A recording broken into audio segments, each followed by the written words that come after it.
Greetings and hello. This is Joelle. I am the Viberarian, and you are tuned in to an episode of the Psychic Inside Show.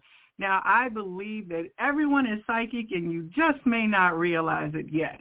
So on this show, I get an opportunity to share with you stories from people who have opened up to all of the aspects of themselves, have embraced the psychic life in various ways. And let me tell you, these conversations are just so fascinating to me. I think I've interviewed probably 45 or 50 people at this point in time. And let me tell you, from childhood to late adulthood to maturity, the ways that people experience their gifts is so unique and different. You just really can't have a template that says this is how my life is going to turn out. And so these conversations give us an opportunity for you to hear something that might turn on a light bulb and help you to understand an aspect of yourself more clearly.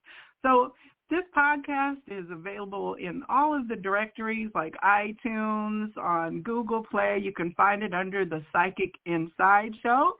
And all of the episodes eventually make it over to the Viberary YouTube channel. We've got a little bit of a backlog in my queue right now. I think I'm about 4 episodes back. But if you would just subscribe to the Viberary channel, and that's Viberary, then you'll get notified as new episodes get processed and uploaded. So I'm here on generally Tuesdays, but today's show is a special episode because I needed to make some adjustments to account for the fact that my guest lives across the pond, as they say, all right, over in the UK. So my guest today is Emily Sharples, and I met Emily through a beautiful series of synchronicities, which I will share here with you just in a moment. Just to finish up the housekeeping, the show line for Blog Talk Radio is 646-787-8436. If you're calling in Blog Talk, then you press the pound and the 1 key. That lets me know that you have a question that you would like to have answered. And if you are calling on today's special Zoom call, then the number, let me see if I can find that number here. I've got a lot of things happening and open. Well, it's around here somewhere. Let me grab that for you and get it. I've got it, Joelle. Okay, great. If you could go ahead and share that phone number, especially for the UK people. Yeah, for UK callers, the phone number is 44203-481-5240. Did you want me to share the Zoom link as well? Yes, great. Okay, so the meeting ID for Zoom is 833-4192-2270. Wonderful. Teamwork makes the dream work. So if you are in the Zoom interface, I will see your hand come up, and everyone should be on mute. And if you are not, don't mind if we go ahead and put you on mute during the first part of the show, just to keep it together. Also, this episode is recorded, so you'll get that notification when you log in, and we'll do a little editing before we do post it over to Blog Talk, to the YouTube channel. So, without any further housekeeping kind of situations, the way that I came to meet Emily is very interesting. So I watch a lot of phenomenal people on YouTube, and one of the folks that I learned about through my best friend is Amanda Ellis. And Amanda is a longtime voice, but I only really started listening to her probably in the last year or so. And one day she was featuring a deck that I had recently looked at on Amazon. I had been going through a kind of Lemurian activation. And so here she was using the deck that I had put in my cart but decided not to buy. And there she was using this Lemurian Star Child Oracle, and I love the cards, and it gave me an opportunity to kind of see the images more broadly than what I had seen in Amazon. And so I went ahead and ordered it, and then I started following them on Instagram in the weeks that it took my deck to come from across the pond, right? And as I was doing that, other people who were using the deck started coming into my feed and awareness, and there was Emily, and she was sharing from the Lemuria Star Child, and just immediately when I saw her face and her energy, I was like, oh, I love her energy. I think she's a soul sister, clearly beyond this. So I watched a couple of her lives on her Instagram, and I was like, oh, this is definitely somebody that I want to be more connected to. So I reached out, and we had a chat, and in the ensuing months, I'm just delighted to say that a sisterhood and friendship has developed between the two of us, and she activates me all the time. I enjoy following her guidance on Instagram because she teaches beautiful things and very short and digestible tidbits. Like, they're not hors d'oeuvres or appetizers, they're full meals, but they're small plates or tapas, if you will, because it's like a complete experience. So without any further ado, let me welcome to the Psychic Inside Show, Emily. Emily, welcome. Oh, thank you. I'm so honored to be here. Honestly, this is like a childhood dream of mine come true. No joke.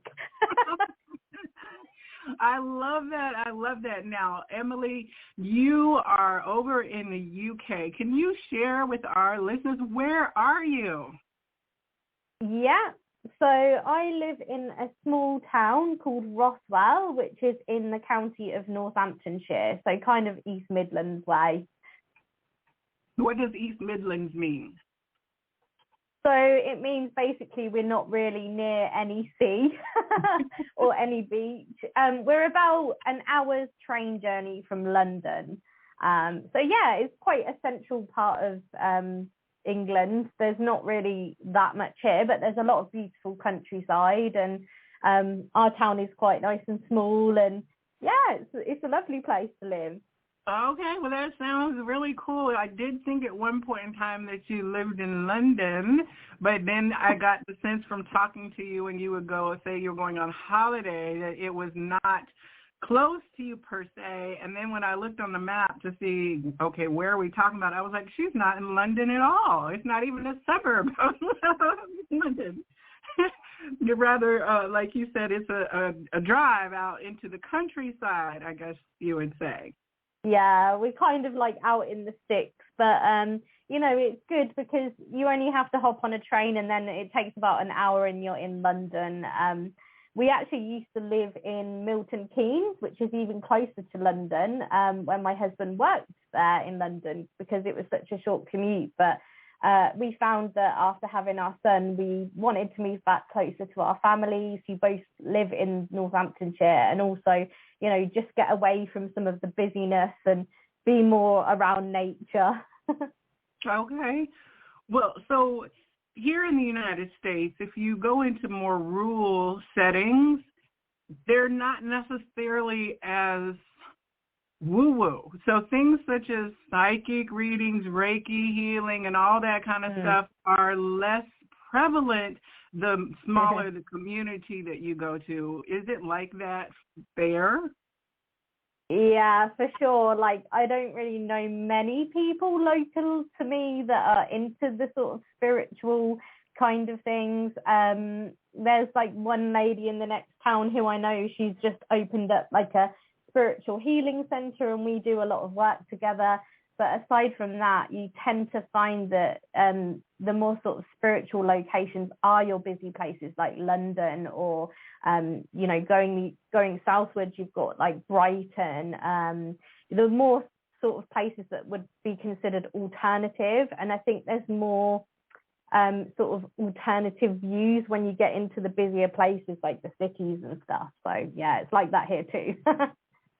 So with that being like the cradle of where you grew up, and So when did you first realize that you might be having a different kind of experience from other people? Right. So, yes, Northamptonshire is my hometown, so I have spent most of my life here, although I've moved around a little bit in my early adult life. So I was raised in a Christian family. So up until the age of about 17, 18, I was going to church every Sunday.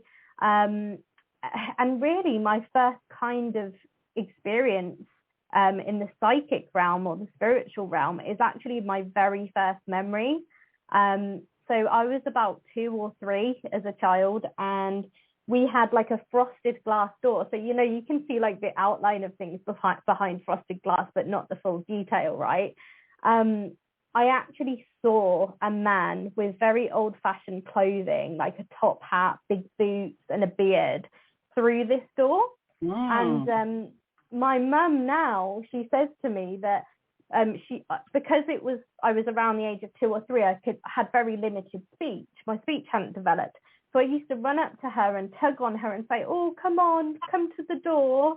And my cat used to fuzz up at the door and yowl at the door as well. So, yeah.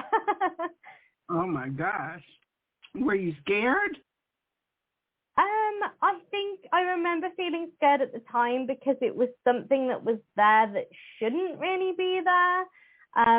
But I'm not sure whether, you know, the being itself was, you know, of a bad or dark nature. I think, you know, it's kind of hard to remember because it was so long ago. But yeah, I just remember it very vividly. And then all throughout my life, I've had experiences of a similar nature where I've kind of been able to see or sense things that most people wouldn't. I mean, I remember as a child, I used to get called silly or like I had an overactive imagination a lot, you know, and, "Oh no, darling, that's not really happening." Is there any indication that in your family there were like psychic manifestations that people just didn't use the same language to call it that? So a story that my grandma, she's passed now, she passed when I was 17, used to tell me, and my grandma was, you know, a staunch Christian. Most of my family are Christians or not really side of things, although my mum is opening up to it a lot more. I do come from a very sort of religious background, if you like. So, but my grandma, I remember her telling me this story as a child, that she was in her car, she was driving late at night, and she was singing a hymn about Jesus from the church. And she said out loud, "Who is this Jesus?"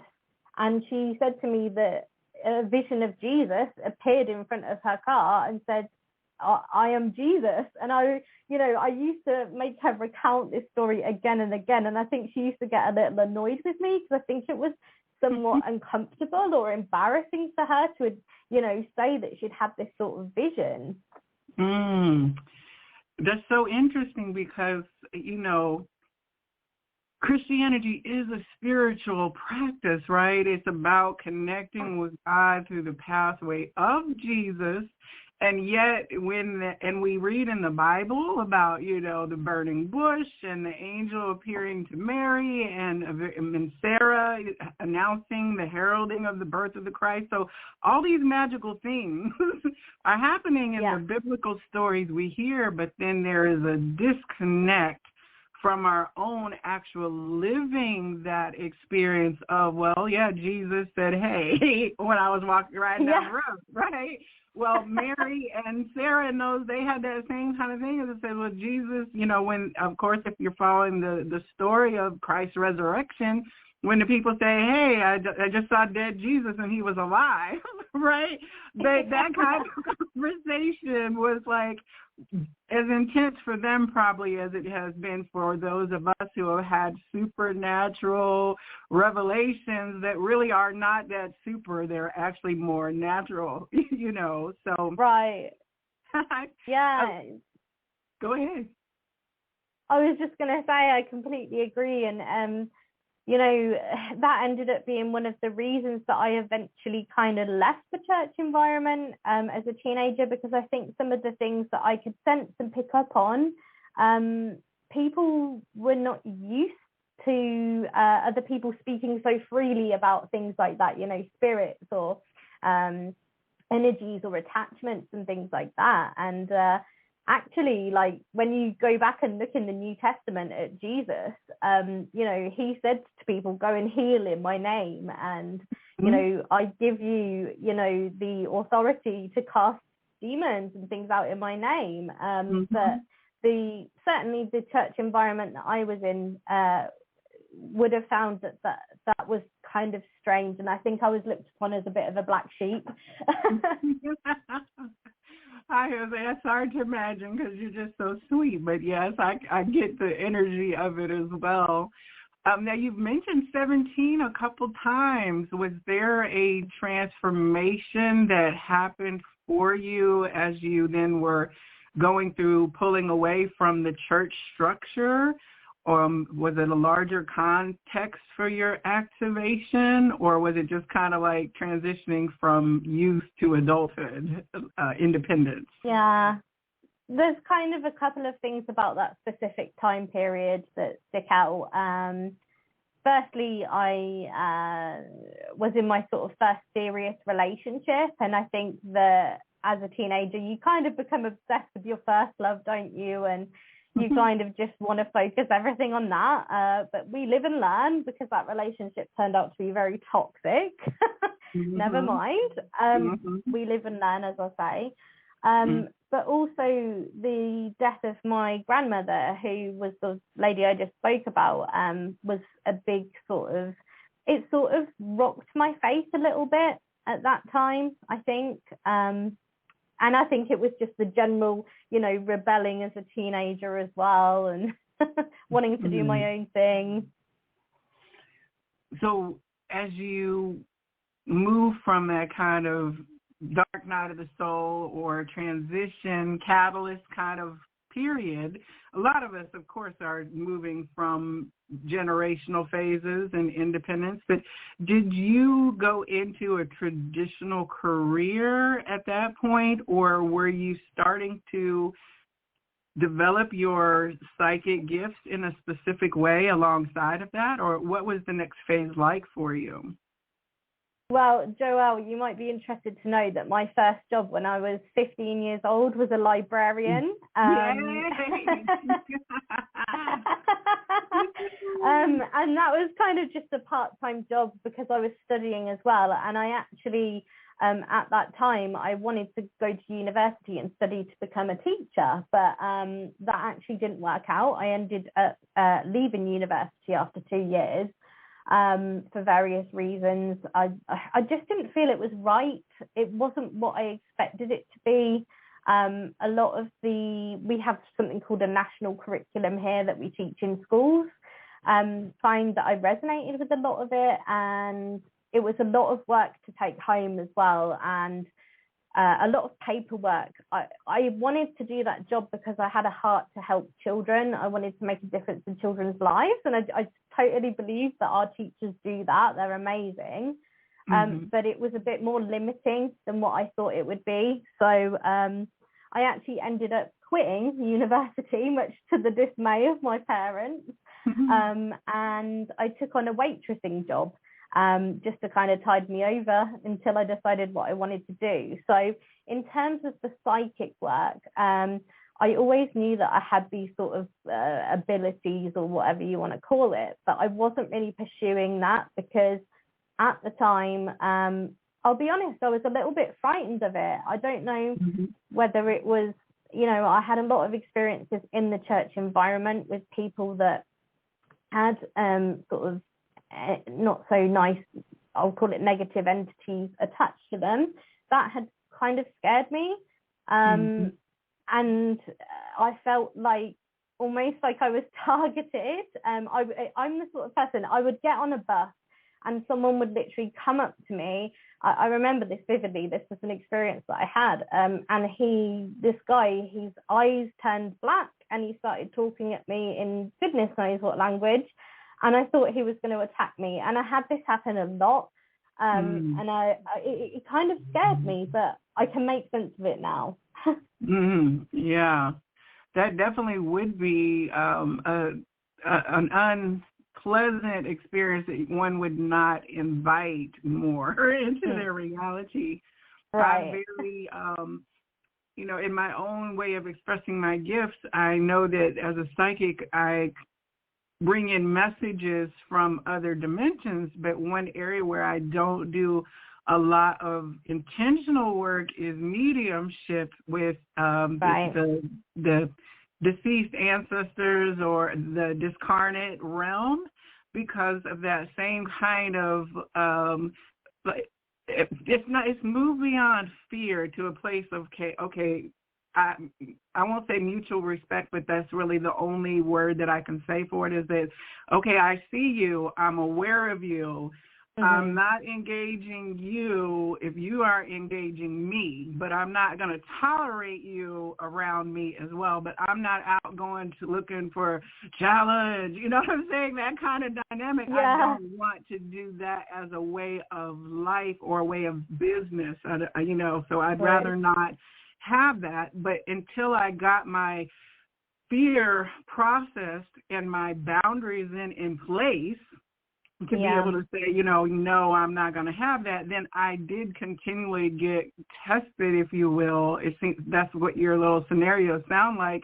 They saw you, and you're like, I'm not looking, and they're like, well, we see you, kind of thing. So that can be very challenging to mature into the space where you're not, pulling back in fear, because Spirit never wants us to be fearful, but that means we need to learn to be competent. That way we don't feel the fear factor. I think that'd be the best way of putting it. And I just think that so many people with these kind of abilities, they do go through this. They're fearful because they don't really have anyone to guide them. They may not have a support system or come from a family the same as I, who, would have known how to deal with this or help me through this or help me to make sense of these things and take that fear aspect out of it. But now I've created, a support system for myself. I've got I've got lots of spiritual friends, and I just felt like I had these kind of gifts and abilities, but I didn't know how to use them. So I just kind of shied away from it until much later on in my life. Yes, I think that's a very common experience for us. So the working out in the public realm as a waitress, then I know that you're highly empathic. Did you understand or your empathic abilities as you began to see so many people and help so many people in that waitressing, service type position? Oh, for sure. But you know what, as well, at that kind of stage in my life, I think because I was quite fearful of the abilities, I used to go out and party a lot. So, I used to try and numb it out with alcohol. And I think this can be something that a lot of us empathic, psychic, spiritual people fall into, because if you don't have that support and that guidance, what are you going to do with it? It's scary. So you go out and you numb it and you try and forget. But, whilst I was waiting tables and things, I'd have things pop into my head or images from that person's life, or, I'd get phrases that I felt like I need to tell them, but I wouldn't do it because as well as being fearful, I didn't believe in myself. I didn't have any self-love or self-esteem. I just left a very toxic, abusive relationship as well. So that was definitely quite a transitional phase in my life. Well, it's so interesting because you are still, it's like you're serving, right? Like you're bringing people what they need and what they've asked for, what's going to make them happy. And of course, then you're also fielding all their crap when they're wanting to dump on you through their own little ego issues and struggles. So it's kind of like a boot camp. For sure, like it's such a harsh environment, and you know what? If you weren't getting it in the neck from the customers, you were getting it in the neck from the chef, or the manager. You know, you kind of took it at all angles. But for sure, that job really shaped me, and it definitely gave me more of a self-esteem boost, because you kind of had to put on this mask and act like you were confident and that you knew what you were doing. You know, it's a very sociable face-to-face role, so it was a good experience. So when did you kind of realize that you were healing some things from your damaging first relationship and your transition out of your spiritual foundations? Like, were you aware then at a level after the partying phase, or like what kind of brought that forward that shifted your kind of putting it on the back burner and partying it away, if you will? Yeah, sure. So, oh gosh, where to start? So, whilst I was in that job, I was living in a shared house with housemates, and one of my housemates actually was, she was quite a bit older than me. I was in my early 20s and she was in her 30s, and she really wanted to find, you know, a partner. So she signed up to a speed dating event, and she bought me a ticket because she wanted someone to come with her. And I was like, oh, for goodness sake, like, I'm done with men. You know, us girls could do it. Like, we're done. I'm an independent woman, that kind of thing. But you know what? I was like, oh, I'll just go and see what it's like. And that was where I met my now husband back in 2009. And when we got together, you know, I had serious trust issues, and I just never thought that he was going to stick around. But he did, and he has been a huge part of my healing process. So that's where my healing sort of started. So yeah.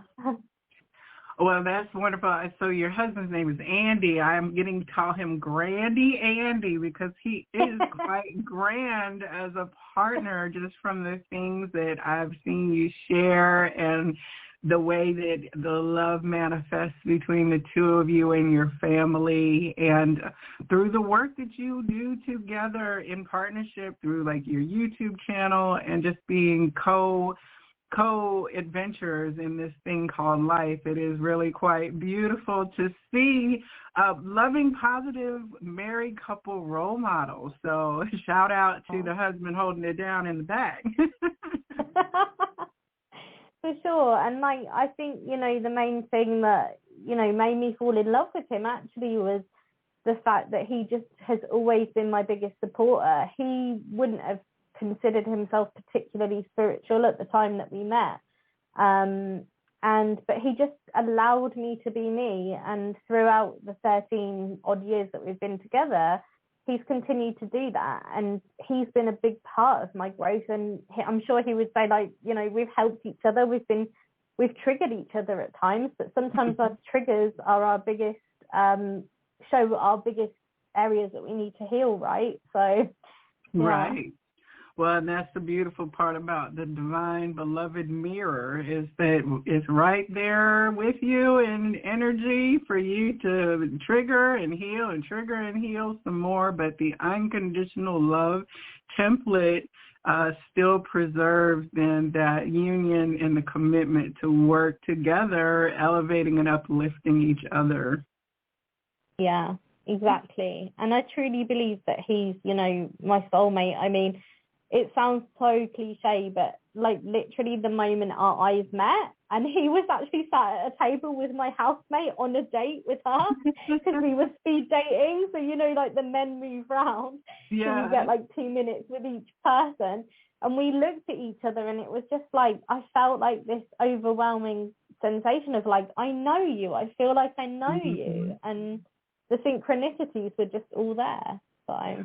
Oh yeah, so you know, I've been calling y'all twin flames. You know, the word gets overused and used wrongly, but you are actually a beautiful manifestation and evidence to me of the connection of the two aspects of soul self working harmoniously to elevate the frequency of the planet. And your YouTube channel is what, Freedom Frequency, right? Yeah, correct. Yeah, and yeah, sorry, go on. Well, I was going to say, so at some point after you met and were dating and doing that, you dove off the deep end into like full-blown like spiritual things. And so what did that look like as you took that plunge? Okay, so from the time period between when we met, which was 2009, to having my son, which was 2013, I kind of upped sticks, left my job, and Andy actually got a job about a month or two after we began dating on the other side of the country, up in Newcastle, so like literally a 4-hour drive from where we lived. And I was like, great, I've just fallen in love with this guy and he's up and leaving me, right? But we managed to keep it going long distance, and eventually, like literally a few months later, he asked if I would move in with him. So, you know, I didn't really have many ties to where I was anymore. It wasn't like a career path that I was particularly passionate about, waitressing. So I left and I went to move in with him, and then things really progressed. And we ended up moving back down here because, as I say, he got a job in London. And then, you know, it just goes naturally. So he asked me to marry him. We got married, and then literally we got married in February 2013, and I found out I was expecting our first baby together in July of that year. So our baby wasn't due until March 2014. However, he arrived in December 2013 on Christmas Day. And I was very, very unwell. So he was born at 28 weeks. So he was 12 weeks premature. He weighed 2 pounds, 3 ounces. I don't know what your guys' measures are there, but it's like a bag of sugar. And after that trauma, you know, we went through a lot. Our son was in hospital for 3 months, and it was very touch and go. After that trauma, I felt like I was looking for answers. I mean, I almost died myself and had some interesting experience whilst that was happening. You know, I was seeing spirit, feeling spirit, hearing spirit vividly, and I just knew that it would all be okay. And after that, I was looking for answers, really. I was very traumatized, and I was trying to make sense. I was in this mindset of, why has this happened to me? All I wanted to do was get married and have a family. Is that too much to ask, you know, right? And I was just trying to make sense of things. So it turns out I met through chance a lady who practiced Reiki, and I'd never heard of Reiki before. But it intrigued me because it was spiritual. And she did a session for me, and it was just beyond powerful. You know, I'd gone through counseling. I'd even tried the medication route, which really didn't work because it just completely numbed me up. And it just released so much for me, and we became friends. And then I eventually began training in Reiki, and it just blew my mind, like how much more there was to the spiritual side of things.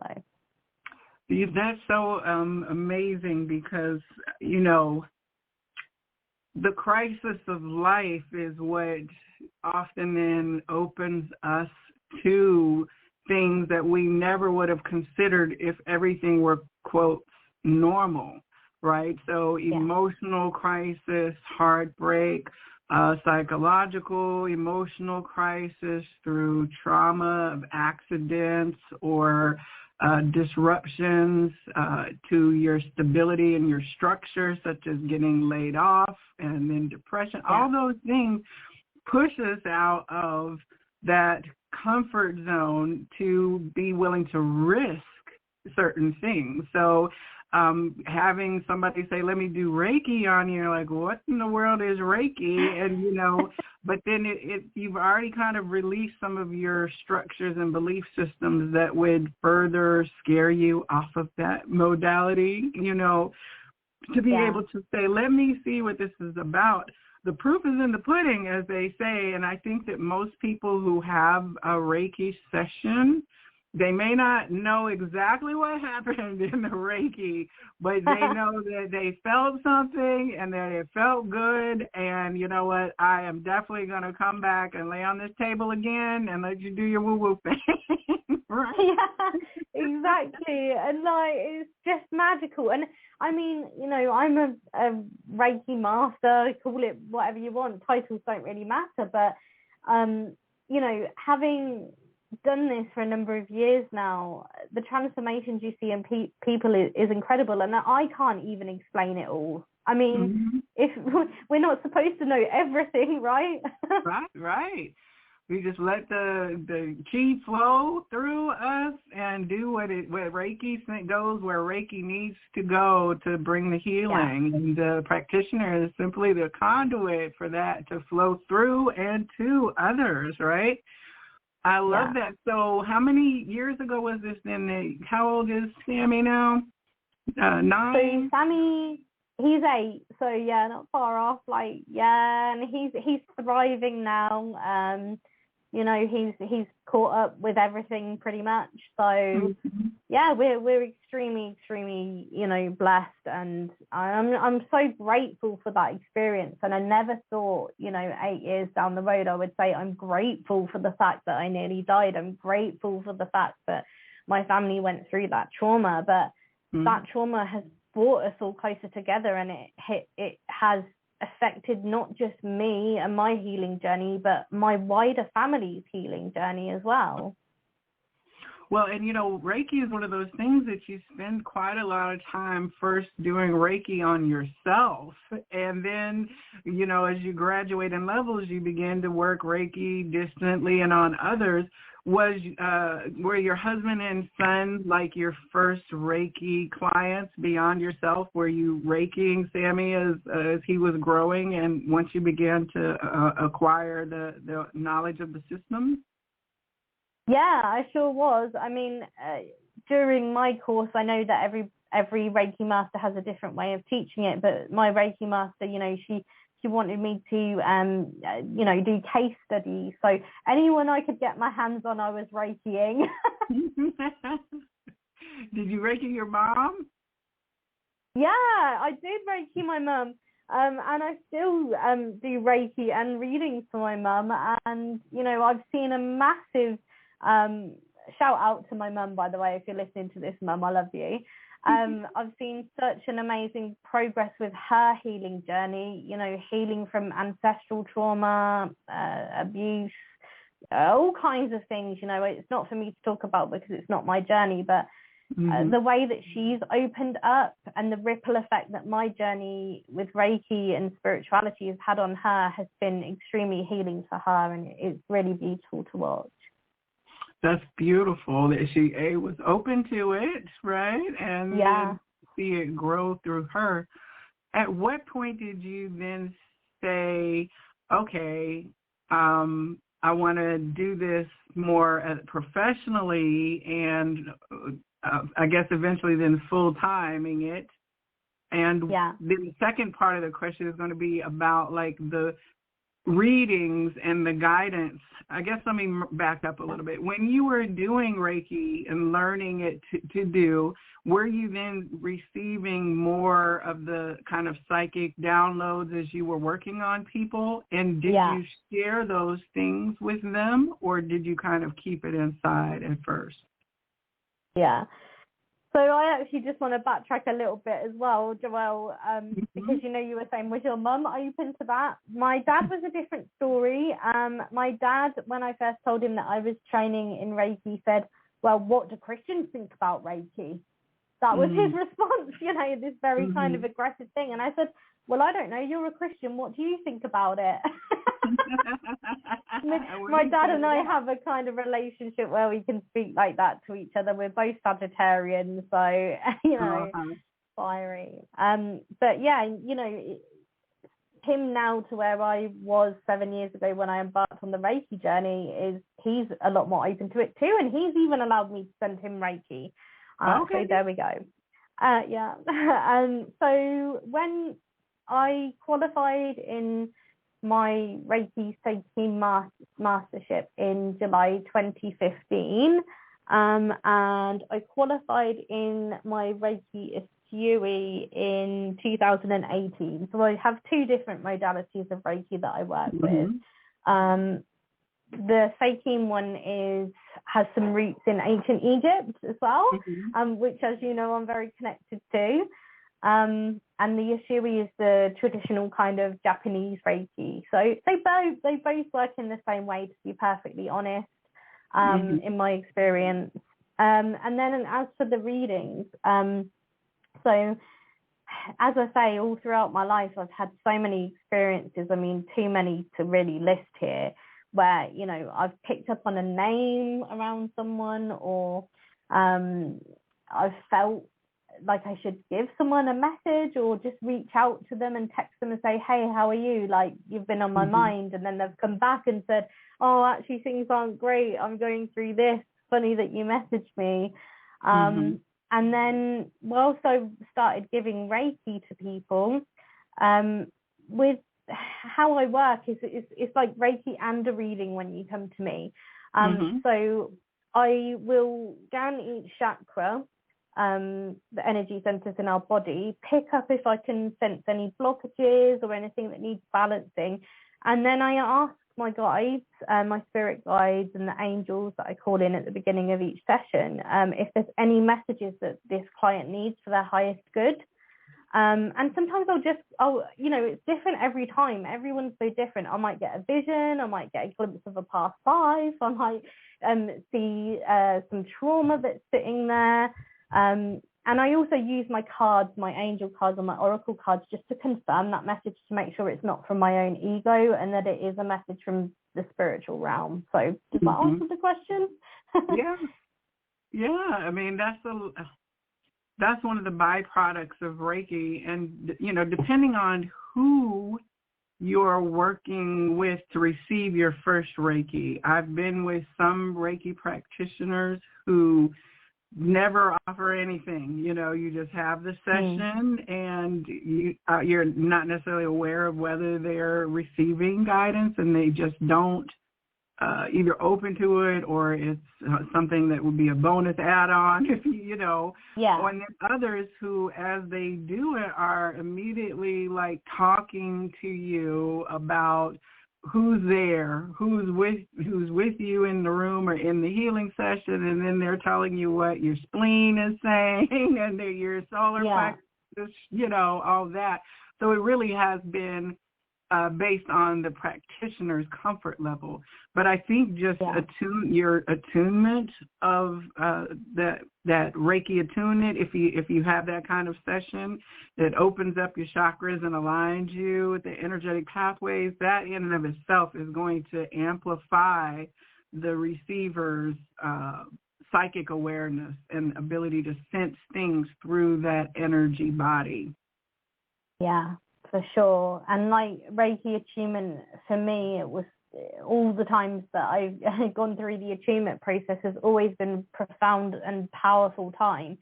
And you go through a period of, I think it's 21 or 30 days, where you have to do self-healing, and you kind of purge a lot of your own sort of unhealed stuff. So it's a very powerful process. And are you teaching Reiki, any of the pathways of Reiki? Are you now teaching those to others? It's something that I'm looking at opening up this year. I've got a few irons in the fire, so to speak, this year. I wanted to kind of I opened my Reiki practice a couple of years ago, so it's still kind of new, but with the pandemic and everything, it kind of forced me to work remotely mostly, so which has been amazing. I never thought I'd be working online, but here we are. Spirit always likes to surprise us. It's opened me up to working with people in all sorts of different countries, and I've seen all kinds of different people from all walks of life. And every session that I give is completely unique. I never know what I'm going to walk into when I do a Reiki session, and that's why I love what I do, because it's so interesting. I mean, half the time some of the information that comes up blows me away. I'm like, I don't consider myself a medium, Joelle, you know, like you said as well. It's something that I wouldn't want to pursue for various reasons. But sometimes during the sessions, I might pick up on a name or a vision of a person. And, you know, I once said to a lady, "Who's Malcolm?" Which isn't that common of a name. And she was like, "That's my uncle who passed." And I was able to describe him, and she was just like, wow. But it's always for the client's healing, and I always set that intention at the beginning. You know, whatever comes through, I just trust in my guides that it's to help heal that person. So yeah, it's just different every time. Sorry, I went off in a bit of a tangent there. No. But yes, I will relevant. be offering. Yeah, right. It's all relevant. Like, it's the thing that spirit is always present to have the parts of ourselves shown for others that is needed for those, you know. So I definitely go with the flow in terms of the conversation, because I trust that this is my program manager is a higher power. Now, the pandemic actually started a rapid expansion for you. So talk about like January before the pandemic, and then after that, what has been your journey? Yeah. So, wow, I had a huge awakening experience shortly after the pandemic began. So in March 2020, when the news of this virus first came about, I was terrified. You know, I was still holding on to trauma from my son's birth, being very premature. He, you know, even now, but not so much now he's older, but any time he would get a cold, you know, he used to end up in hospital on, you know, with breathing support, oxygen, etc. So, you know, every winter we'd be back and forth to the hospital. So I kind of became a bit of a germaphobe. You know, constantly washing my hands, staying away from anyone who had a cold. And I was kind of working through that prior to the pandemic, like trying to alleviate those anxieties and shed some of those anxieties, because, you know, every time he would get sick, which as any parent will know is often with children, I would get this debilitating anxiety, like not be able to sleep. And I was like, I cannot function like this. So when the pandemic hit, I went into massive fear mode. You know, I was sanitizing all my groceries. I didn't want to go out of the house. I was just really, really worried. But I started listening actually to Amanda, who you mentioned at the beginning, Angelic Celestial Colours, I think she's called on Instagram. And I started listening to another lady who I knew, and she started speaking about a sort of alternative view on the whole pandemic narrative. And it really kind of helped me get out of my head with it all. It helped me shift my focus, and it helped me shift my fear. And I started going down some more sort of conspiracy, I guess, if you want to call it that, rabbit holes. But it really kind of opened my eyes to a lot of how to say it. What I thought the world was isn't what it was, if that makes sense. You know the film The Matrix? Yeah, I kind of felt like I was living in the Matrix. And what I will say about rabbit holes is, it's okay to poke your head down them, but don't get stuck there, because that can negatively affect your mental health as well. But, you know, we live and learn. And I had this kind of big awakening experience maybe in the April-May 2020. And I really hit a low point. Like, I remember sitting in bed and just crying, and I couldn't stop crying, because I was like, the world is so dark. Oh my God, like, what do we do with all this dark energy? And I was like, right, well, you know, I need to do what I'm here to do, which is to be a healer.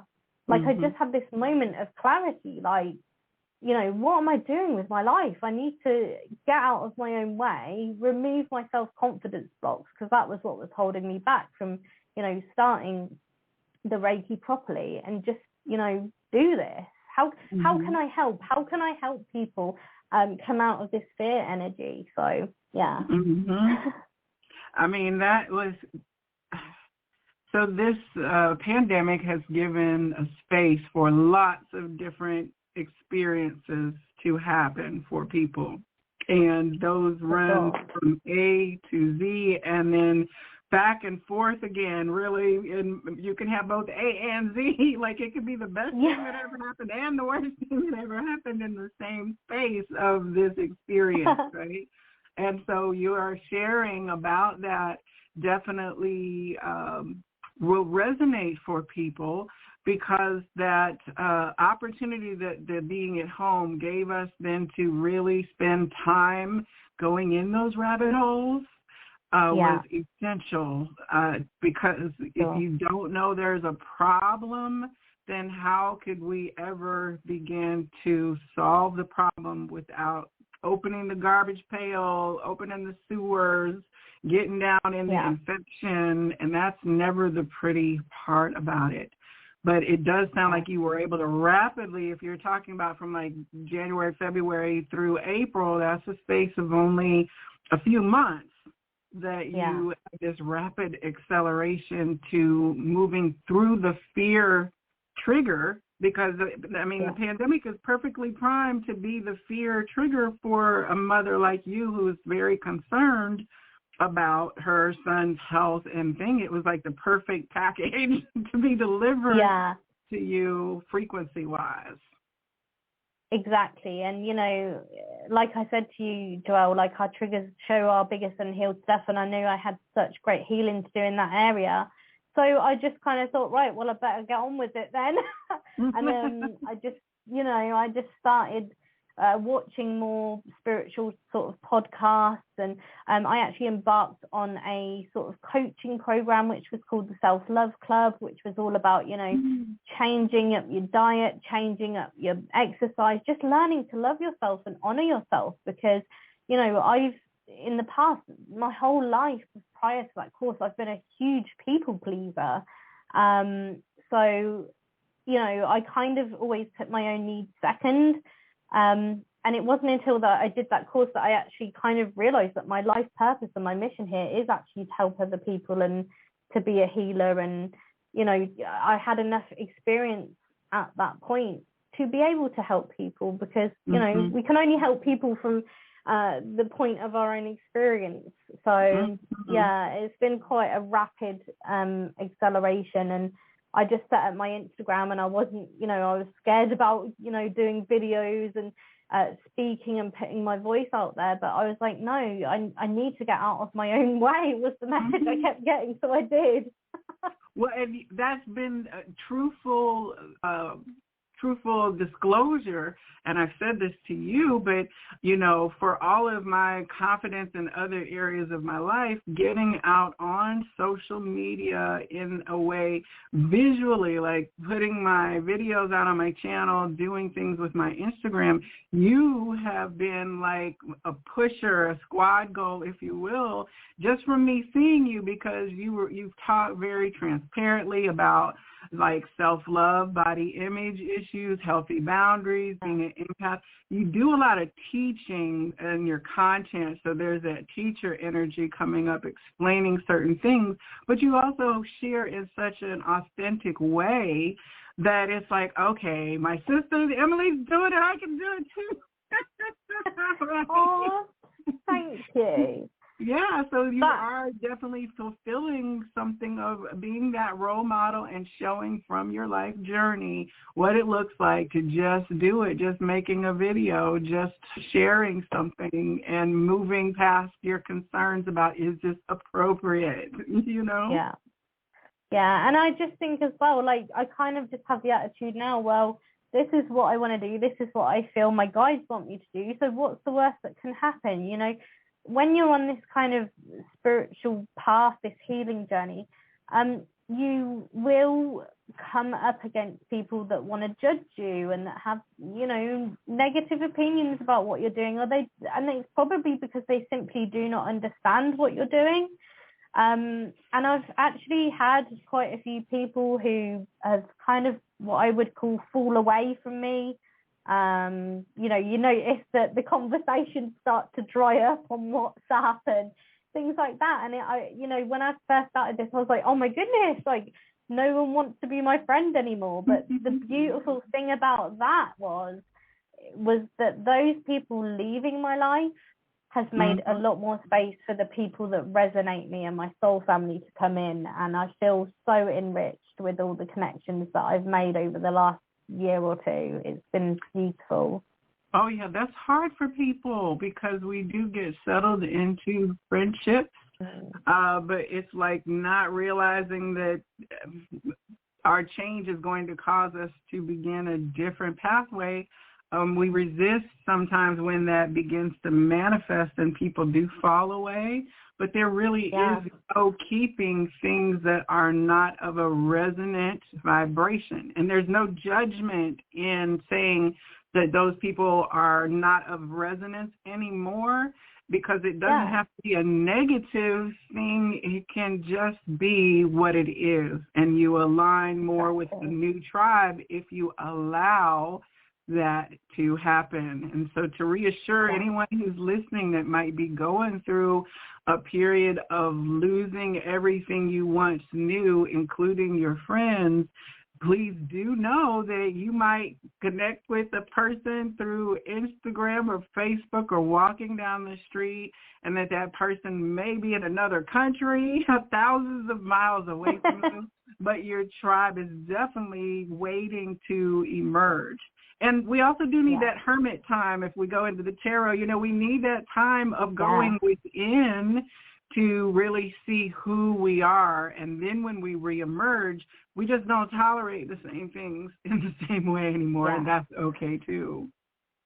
Yeah, for sure. It's all such a huge journey, and it's all such a learning process. And, you know, I always say to people, you're never too old to learn. Like I have a client who came to me in her 90s, and she's like, oh, I'm too old to learn anything new. And I'm like, what? Like, I don't think we ever stop learning, and you know, until the day we die and beyond.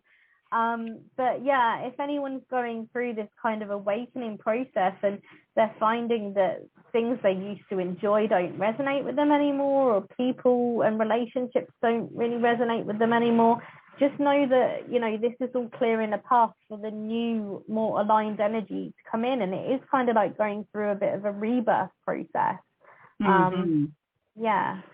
Coming through that cocoon and chrysalis and emerging as something new that you have no idea you're going to be. Totally. And I love butterflies, and I keep getting that symbolism everywhere. Yes.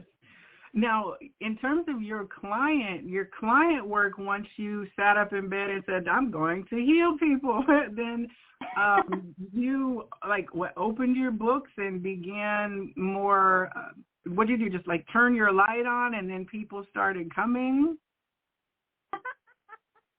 So to speak, yes. I mean, I just, my friend who actually, she is kind of spiritual, but she's not like serious about spiritual stuff. And she's a really old friend, and she kind of doesn't get what I'm doing, but she's supportive of it. You know, she kept nagging me, you know, you need to get on Instagram, And I had an Instagram account, but I found it really difficult to navigate, and I was quite in my comfort zone over on Facebook. But actually, when I started to share on Facebook, some more kind of what some people would consider controversial things that challenge people's thinking and their narrative, I was met with some not so nice comments and things, and I thought, you know what, I just don't really feel like Facebook really resonates with me that much anymore as a platform. There's a lot of negativity on there, as with any social media platform, but I thought, oh, check out Instagram.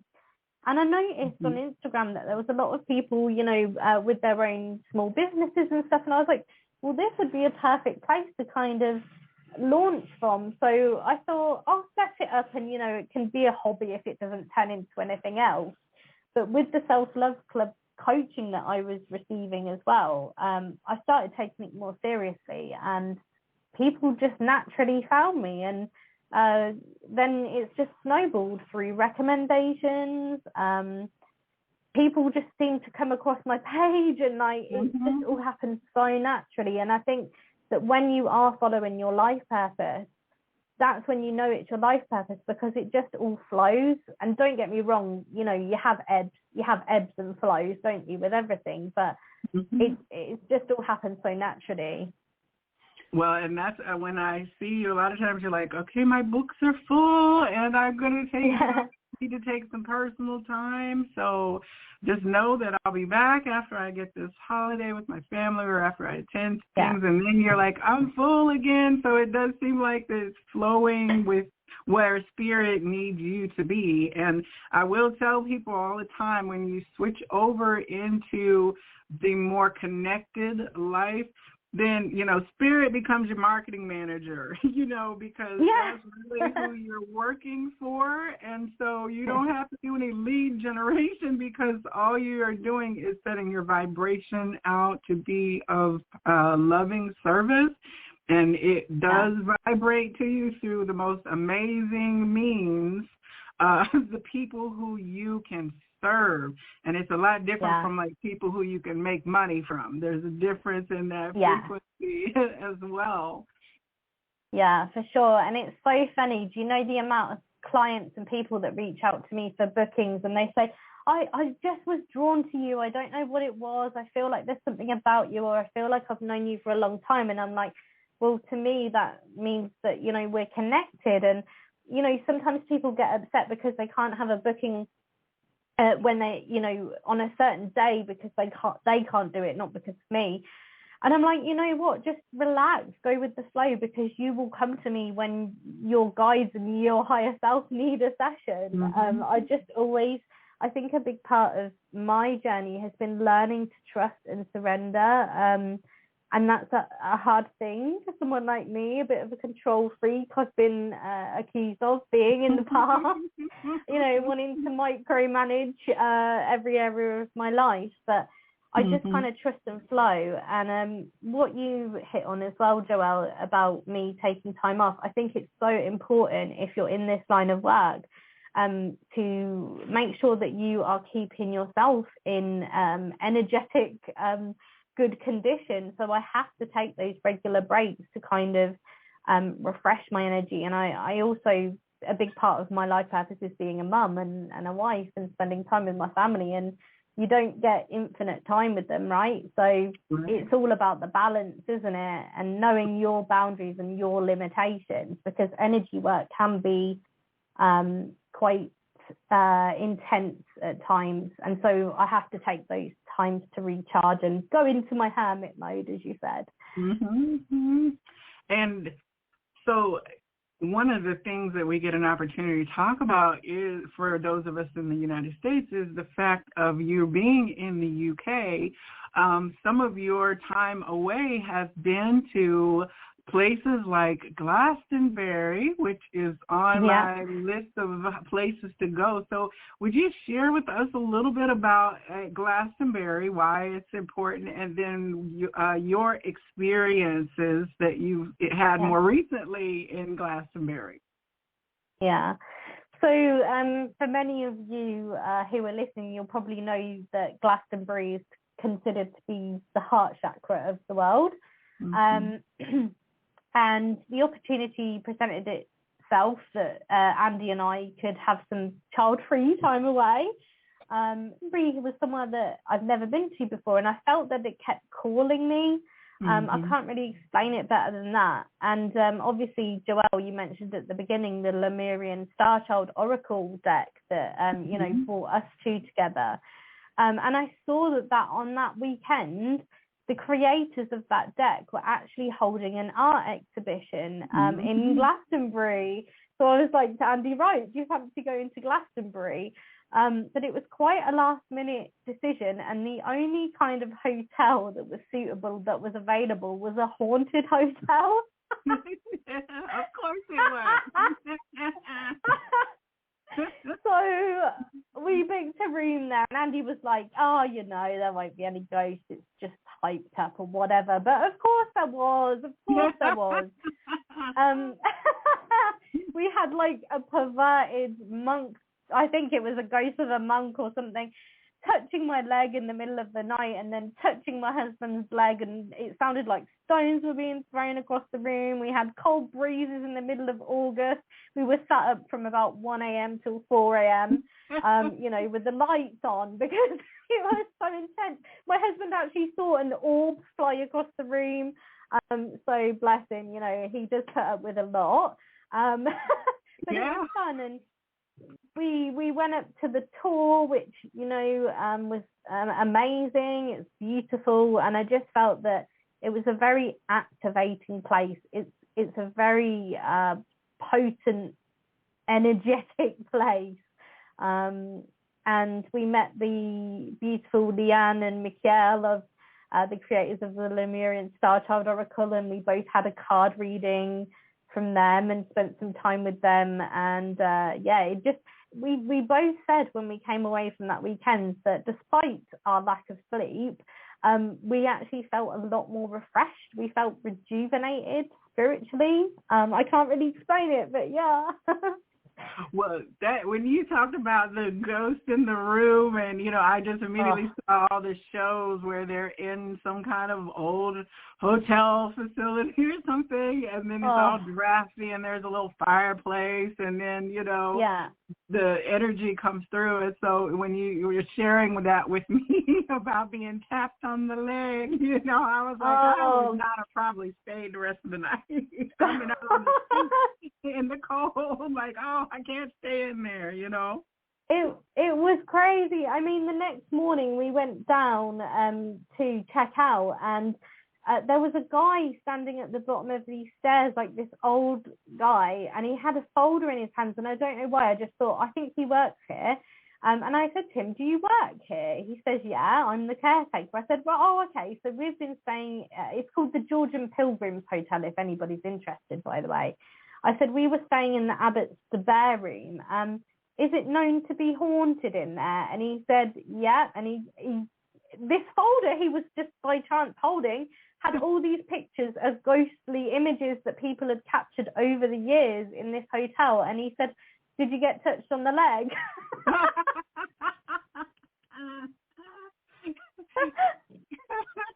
I guess that's what he likes, right? Yeah, exactly. The story goes that there was a monk there who was having, because it used to be an abbey, I think, or it was connected to the abbey, and the monk was having an affair with a nun, and the abbot actually found out and bricked the monk into the cellar and left him to die. So, you know, we don't know whether that's true or whether it's mythical, but it certainly felt like a male energy to me.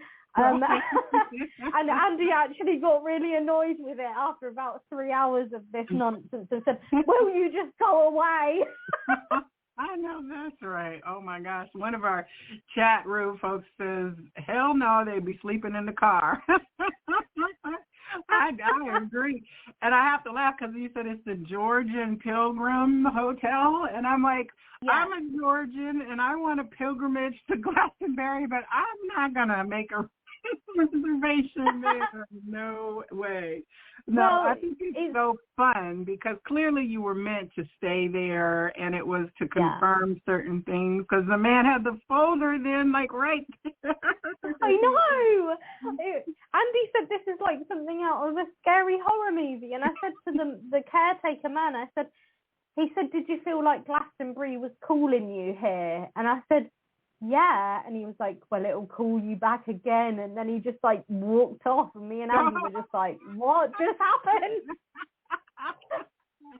Oh my gosh, yeah, that's like an episode on TV that you see, and then they never came back again.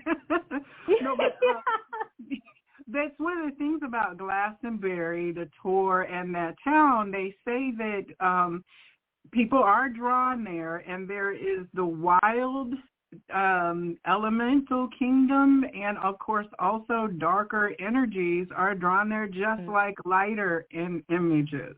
And so when you're around these vortex places, that especially a chakra center of the planet, the discernment factor of like which shops to go in as you're walking down the street and which shops to not go in because the vibe is kind of like darker, if you will.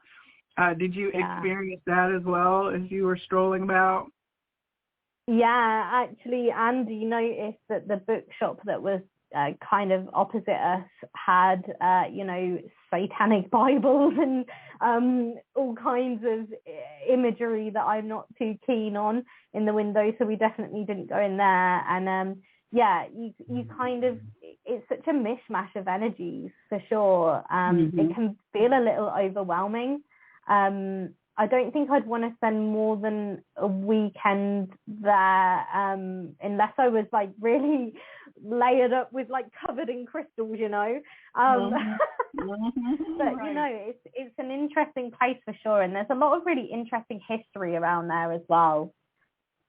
Well, yes, and that's one of the beautiful parts about even when you're drawn to going places, it's usually because there's an aspect of yourself that is calling you back there to either retrieve a soul fractal or to feel the feeling that was enjoyed there in a past life, or even family rootedness for parts of your family that you don't even know because they're in the dimensional realms rather than your 3D visible lineage.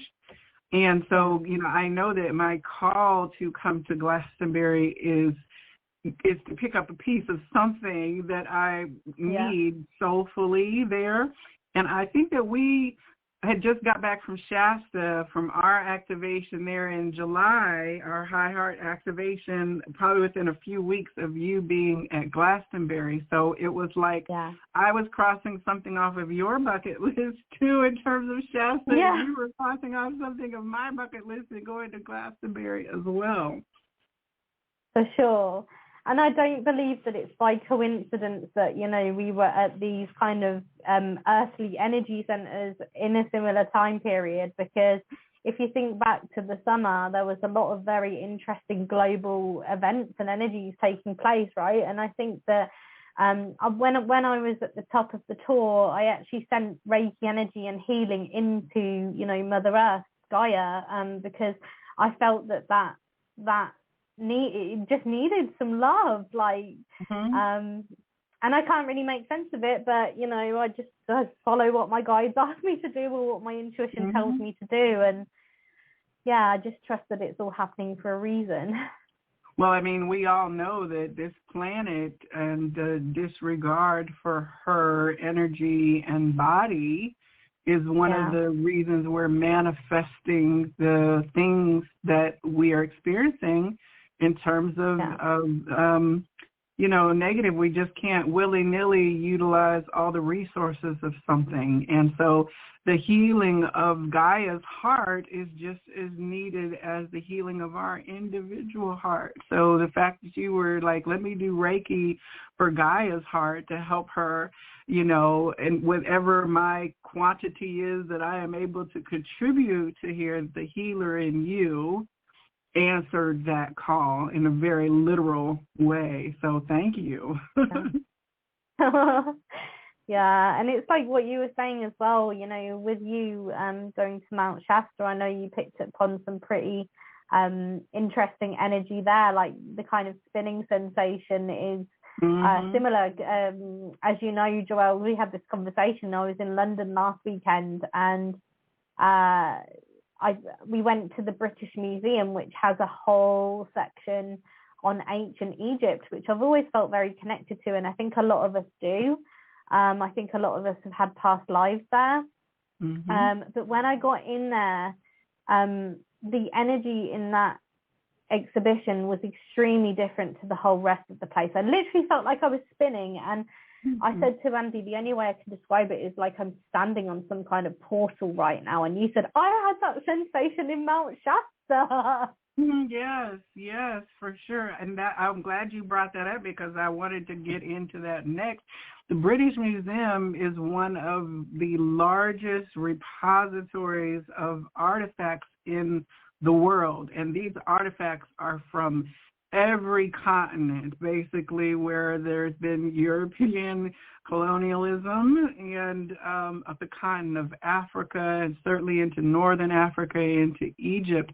And so in Native American indigenous practices, there's a sacredness to buried objects and bodies. So even the presentation of mummified things, it is educational for us on a level to actually be able to see the sarcophagus and the mummies and stuff, but it is also, as we become more aligned with the awareness, it is very much a violation to disturb ancestral remains to some cultures. So there's a juxtaposition of seeing these things and then the emotional reality, which as an empath, it seems like you keyed very strongly into more of the emotional experience of the mummified beings that you saw displayed there. Yeah, for sure. Like, it's so interesting because, I didn't go into that exhibit having any expectations of what I would feel or anything like that.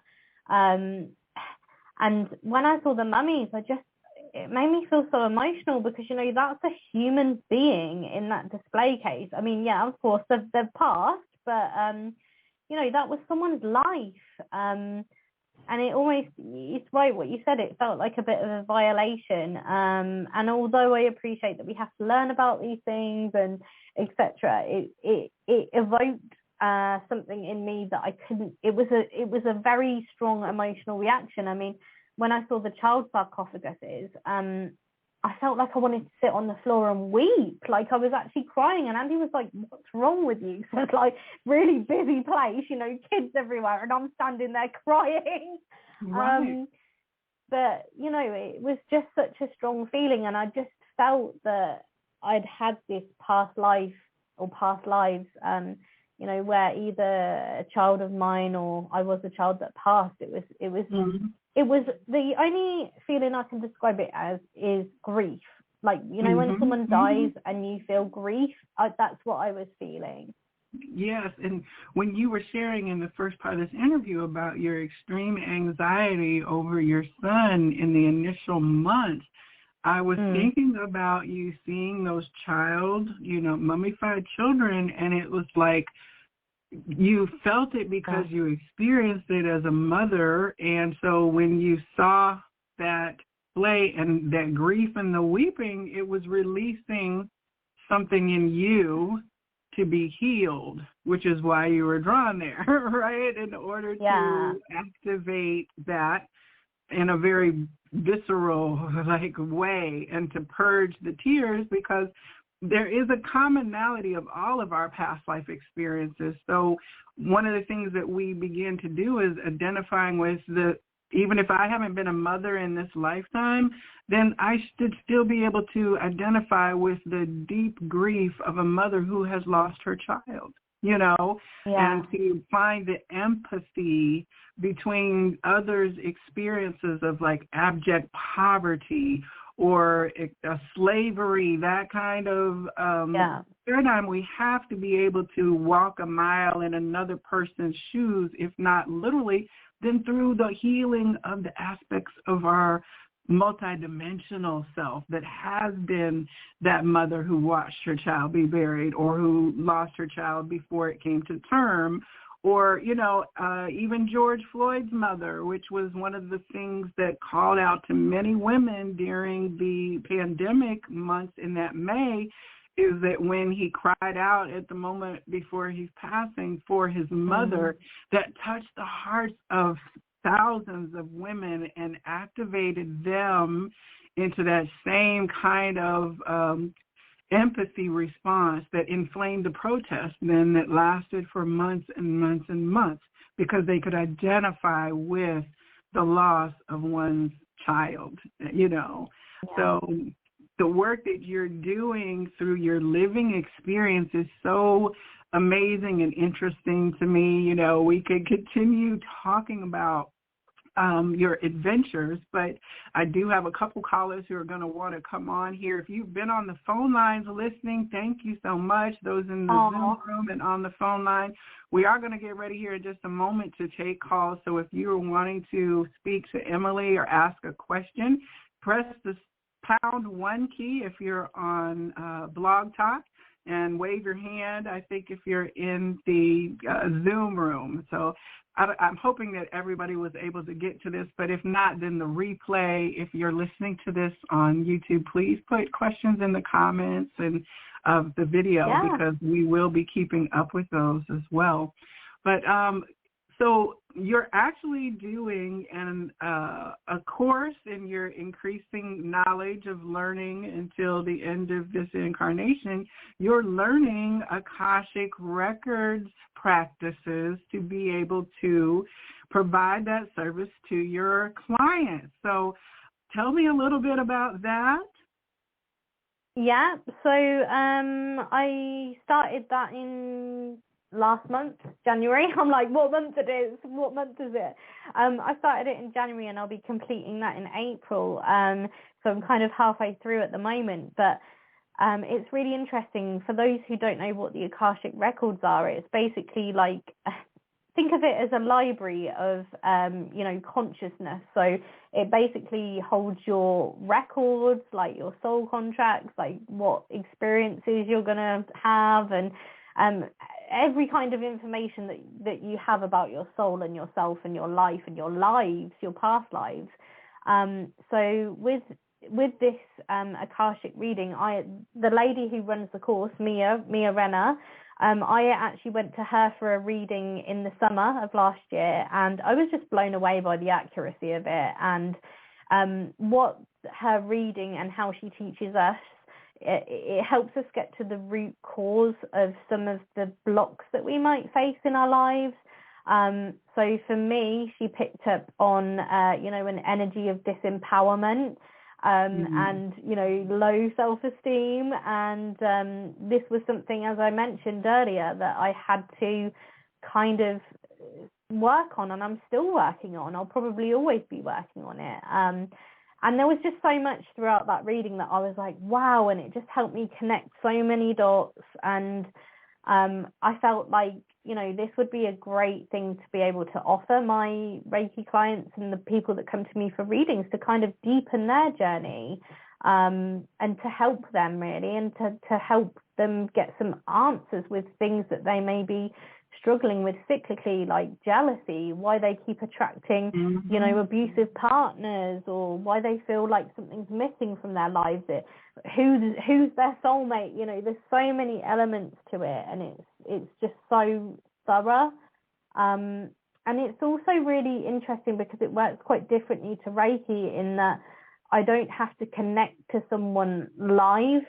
I can literally say their name, their date of birth, meditate, and then go up to their Akashic library, get all the information, and then connect with them afterwards and give them the information. So it's not like energy work where you're, you know, like you were saying, Joelle, earlier with Reiki, we are just a vessel, but you can come away feeling quite drained, because whether you like it or not, some of your energy does go to that person.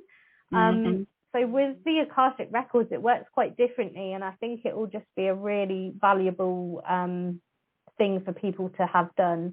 It's really helped me. So yes, and I mean, Many Lives, Many Masters by Dr. Brian Weiss is a beautiful book to read, and he was a psychologist who was doing hypnotherapy work for his patients in order to help them get over phobias. And there was one particular client that he had that he could not, no matter what they had done, they weren't able to ever really address it. But one day, something that he said in the way of his prompting, it moved her beyond this incarnation, and suddenly she was another version of herself from another lifetime. And that was where I think it was a plane crash or something like that had happened. And so he began to experiment in a very methodical way that he talks about in the book, and is able to show that, yes, they can heal resolved phobias from being able to go into earlier lifetimes. And then, you know, we've had people like Dolores Cannon who brought a huge body of teaching forward about the work that she was doing with people in the soul records aspect of themselves. And so, I mean, there's lots of rabbit holes that you could go down to in terms of the people who are practicing, but really you're going into your own personal rabbit hole to go in and figure out all that you have been, both good and bad. All of it's there in the Akashic library. You know, I love the library analogy of it. And one of the interesting things is that they say that beneath the Sphinx is the Hall of Records, right? The Akashic is an actual, maybe like old technology, but the technology that we lost in Atlantis and all that, that beneath the Sphinx is where a actual physical representation of the data stored in the library that was saved before the cataclysms, I guess you would say. So that Egyptian connection of, you know, the library, the halls of Amenti, the emerald tablets, those things that are containing records that we are deciphering. So I'm super excited about your the pieces of the puzzle that you're collecting and sharing through your Instagram and through our conversations. And, of course, I'm going to be signing up to be a client, a guinea pig, a test subject for the Akashic readings. And actually, I know a couple of the callers who are listening in the queue have recently connected also with portal, doing portal keeping work in past lifetimes, as well as the Egyptian and Kemetic lifetimes. So, you know, we're all kind of doing similar things in our own way without realizing it. So that's very reassuring too. For sure. Yeah, I just always say everything is connected. Yes, yes. Well, so I'm going to get ready to, hold on, let me check the chat here. Oh, okay, one of our persons says they've been doing the Sphinx pose in yoga recently, and that it's been very challenging. So, you know, that's interesting and exciting as well. Again, like there's so many ways that when you begin to open up to seeing everything is spirit connected, then it's like, wow, like Neo, like you said, when he comes out of there and realizes and sees all the ones and zeros like dropping out and begins to see things differently, you can't unsee it. And who would want to go back into seeing just the flat 3D reality? I definitely know I wouldn't. No. Well, same. We're going to take some calls here because I do have some hands that are popping up. People have called into the Blog Talk line. And but before we do, can you please share how people can best reach you to have personal services? Yeah, of course. So I do have a Facebook, which is Emily Sharples Reiki and Readings, or you can just search Emily Sharples and add me as a friend or whatever goes on Facebook. Where I tend to hang out the most is Instagram. My tagline name is M Sharples Reiki 888, or you can find me through Joelle on there because she always tags me in things. And we also have a YouTube channel called Freedom Frequency, but all of the links to that is in my bio on Instagram. So Instagram is the best place to find me, really. Yes, you do so much. Are you on TikTok? Yes, I recently activated a TikTok a couple of months ago. I'm still getting the hang of it, but yes, I am. Okay, I'm not on TikTok yet. I'm like, I don't need another, you know what I'm saying? But I kind of thought that you were because I could see from the way that, like, you produce your videos, please do check out her IG because they're always informative. And she's got little text box that pop up and, you know, I'm admiring your use of technology, you know, for sure. It is very motivating, again, in terms of skill development, you know. Well, I've got Andy to help me with all of that kind of techie stuff because I'm not a whiz at it either. Well, that's good why you got a partner in this. So I'll definitely put the links to those of you catching this on YouTube. The links to connect with Emily will also be in the description box below the video. So we do have a couple callers with their hands raised. And so at this point, please be aware that you are having your reading in public and on, a format that it will be captured. You can just give either, and depending on how Emily works, we'll get into that in a second, but you can just give your first name or your initial, and of course, if it gets too private, then you are welcome to contact Emily for a more personal reading offline somewhere. So we definitely don't want to necessarily get into the weeds too much. But Emily, do you have any guidance as for how you're going to work with people in these mini readings? Well, I kind of opened up my chakras and everything before I came on, so hopefully called in my guides for information and just set the intention that the messages that come through will be for the person's highest and greatest good. I've also got my oracle decks in front of me, so I may use them if there's a specific question. And we'll just kind of see what comes up, I guess. Yes, and that's awesome. I'm glad you said that, because I always encourage people, before you open up for a spiritual conversation with somebody, then you should make sure that they're aligned with a frequency and resonance that you agree with. And so you're asking for the highest good of that person, and the highest good of all is very, very important for me in terms of the psychic conversation. So I am glad you said that.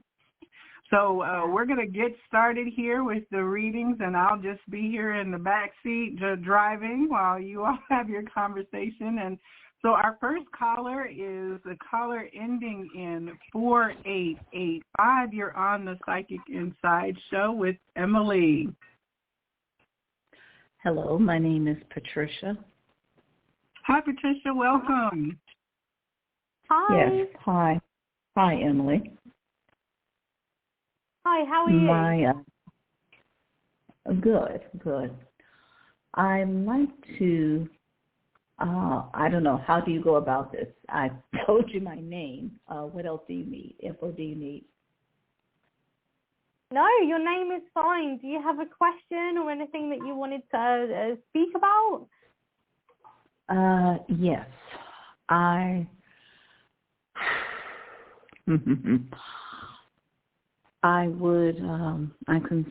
concerned with, I'm relocating to live in New Mexico, and I'm waiting on, it's regarding the housing, the income-based housing, and I'm rescheduled my transportation for April 4th, and I've talked to the persons, and so I'm just hoping, should I be focused on just those type of housings or others? And will I be moved in? Because if I'm leaving by train on the 4th from the Midwest to there, and I'll arrive April 5th. So I am written down my statement, my affirmation statement, and all this, and I'm just releasing it, but still, I'm hoping this person who's in charge with the agency, the housing authority, that she, gives the go-ahead and gets this all started. I mean, it has started, but it's slow into letting the new tenants in. So will I, all listening. Okay, so it's really interesting because as you were speaking, I sensed like this kind of frustration and just like anxiety, and that for sure is, a situation that sounds quite unpredictable. I shuffled my pack of cards, and the cards that I chose to use were the energy oracle cards, and the card that flew out is a card that is called All Tied Up, and the image on the card is a lady, and she looks kind of nervous, and she's got barbed wire being wrapped around her body. So I feel like this represents the energy of you in this situation. You might feel a little bit tied up with everything right now. kind of unsure of how things are going to work out. And the message of the card is lack of motion or sense of personal freedom. And I'll just read you what the description says, and then you can let me know what your thoughts are. It says, this card shows a woman tied up with vines around her wrist, body and arms. Receiving this card represents a situation in your life where things seem to be stuck. A major drama may be going on around you, stopping you from moving forward, or it may be that some technicalities are blocking your way, which is what I suspect it is with you from what you've shared. Perhaps you're waiting for a contract to be signed or an agreement to be made. Whatever is holding things up, the restrictions may be feeling quite oppressive at this time. If this isn't technically the case for you, what's tying you up is your own personal stuff. Look at your life and see how you can be your own jailer. Are you tying yourself up in some emotional angst or in a negative habit that you're not dealing with? If so, it's time to cut the vines and make some changes. You needn't live in your self-imposed jail any longer. But I actually feel that it's more about the technicalities, as you've described. What is kind of coming through to me is it feels like a situation that you're kind of don't really have any control in at the moment. And with those situations, it's really difficult because it will just keep going round and round in our head. And I think the difficulty is the anxiety of it, because we want to know, that things are going to be okay. Are you a spiritual kind of person? It sounds like you are with your manifestations. Do you use tools like meditation and things like that at all, Patricia? Yes, prayer, meditation, chanting mantras. Yeah. What else? Yeah. I do some modalities of energy work and energy healing on me. Yeah. Yes, so. Okay, so what I would suggest is are you struggling with these thoughts that keep going around and you feel like you can't get a clear answer to it? Is it like affecting you daily?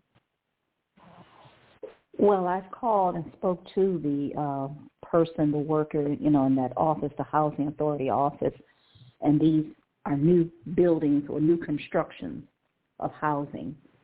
Yeah. So there's what I got this past last week, that they are still constructing. It's two different buildings or two different properties, and the one tenants are beginning to move into slowly, and the other they're still building on it, still putting, I guess, last minute constructions and on that.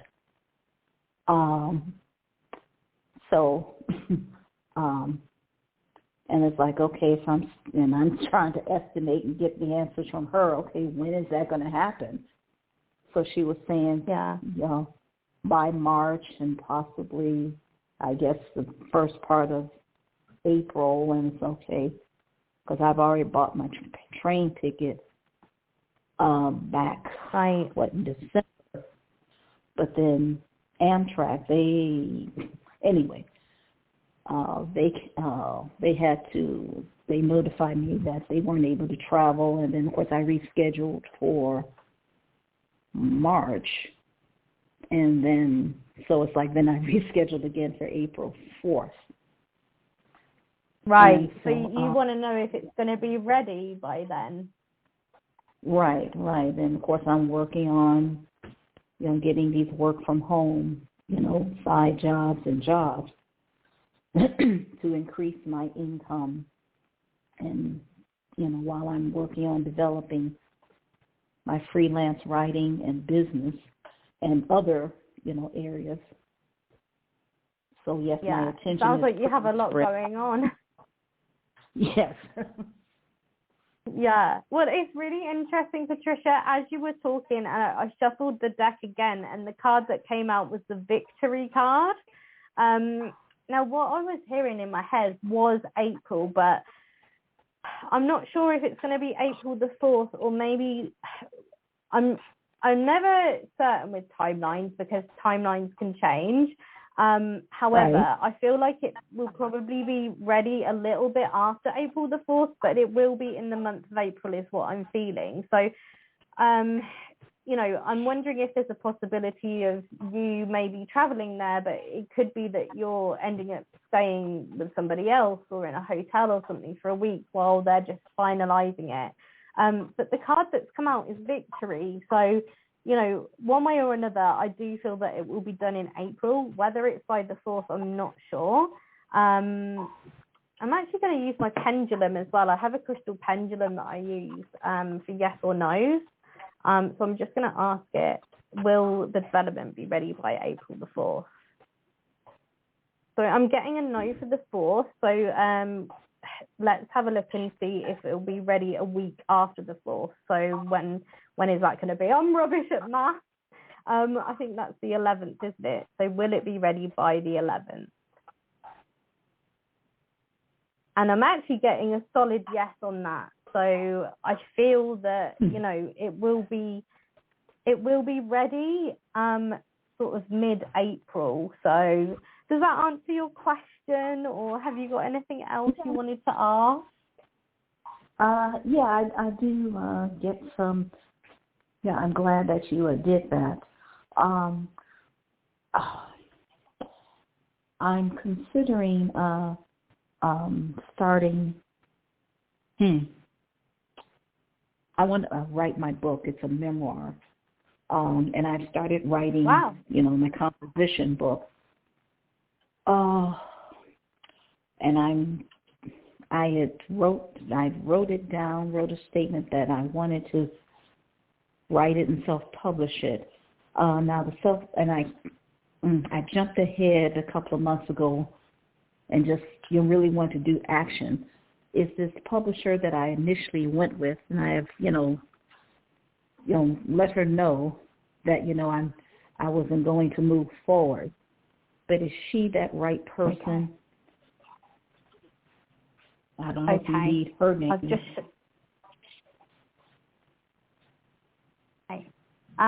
I'll just quickly give you this card, and then I think we're going to have to move on to the next caller. So we've got the Thinking Woman. So it says, this card shows a woman holding a book, standing before a staircase, ready to lead you to higher understanding. And it's basically about a female influence that can take your life in a new direction. So, if the publisher is a female, I would say that that's a very positive sign. Okay, so I hope that helps. Yes, thank you very much. Thank you for your time, and have a blessed day. You're welcome. You too. Thank you so much for calling today. It was perfect, and just grateful for your being willing to share in public space. So, all right, Emily, wonderful.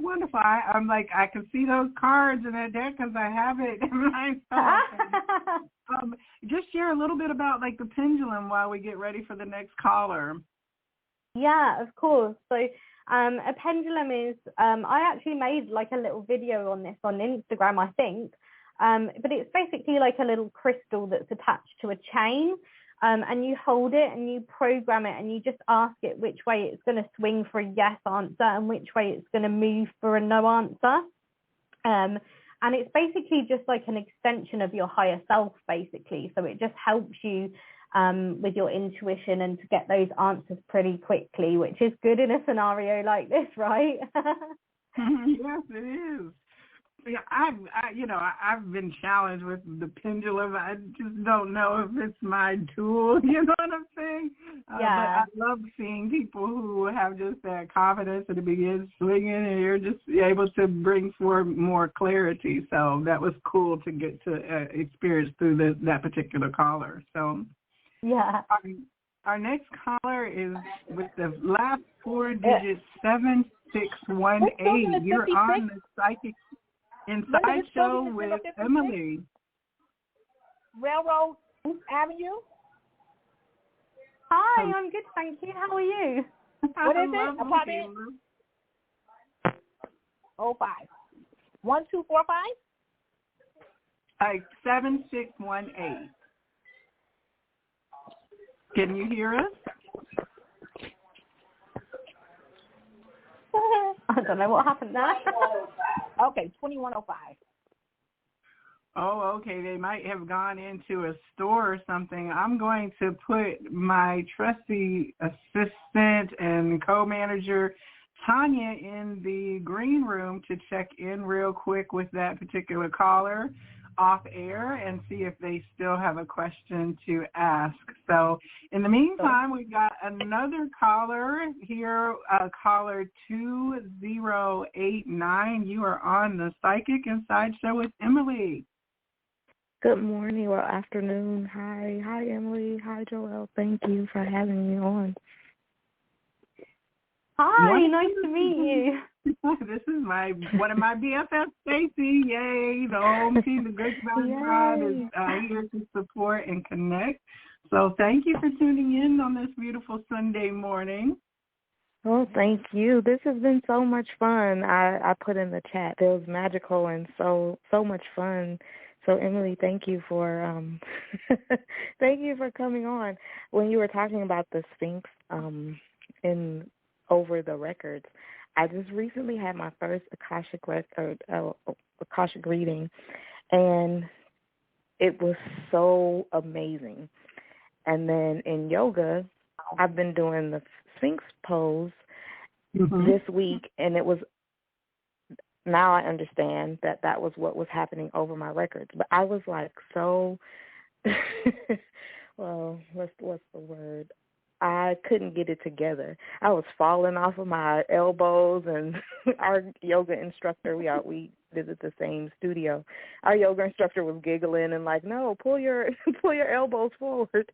And it was a whole thing. So when you said that, it resonated so deeply because I've been getting my Akashic record and Sphinx situation in order. And I've also just been introduced to a program I'm also taking some Akashic record and some other healing modality classes, I guess, if you will. I just enrolled in the program, and so to hear you talk about you and yours, and then I'm getting I'm getting tongue tied because I am feeling this so intently. Oh, it's always good to meet people that, like, you know, you're on the same wavelengths with and that you resonate with, and you're clearly part of our soul family. And that's amazing about the Sphinx pose. And like I said, everything is connected. So no surprise that you've called in and you're connected with me and Joelle. So yeah, it's lovely to hear from you. Did you have like a question or anything you wanted me to kind of take a look at for you, or whatever? Whatever would be great. I'd like for you to just pull cards for me. Let's hear what the universe has to say. Okay. Well, I'm going to use 2 decks, and because I was shuffling as you were talking, and it's the, Joelle, you'll know this card, it's the Sun, which is, in my perspective, the happiest card in, you know, tarot or oracle.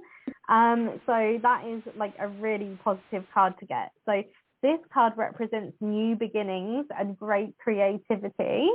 So it says the sun brings blessings to the earth, and this card portends blessings in your own life as well.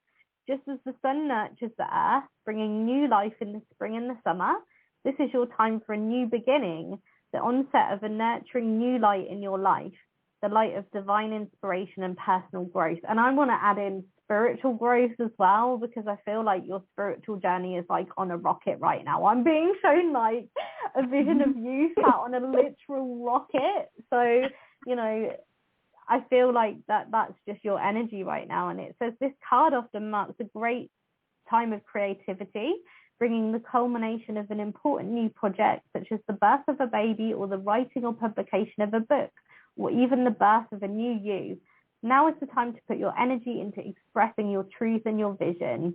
So yeah, I think it's a great time for you if you're thinking about manifesting new things or bringing in some sort of new energy or doing a new hobby or a career path. It's a great and kind of, this is the word I want to use, and I don't even know what it means, but fortuitous time for you right now. And sometimes they give me these big words and I'm like, what does that mean? But yeah, for sure, that's a really positive card.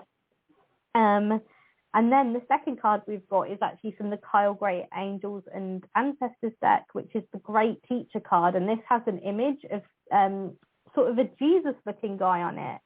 And this is the card of learning from spiritual experience.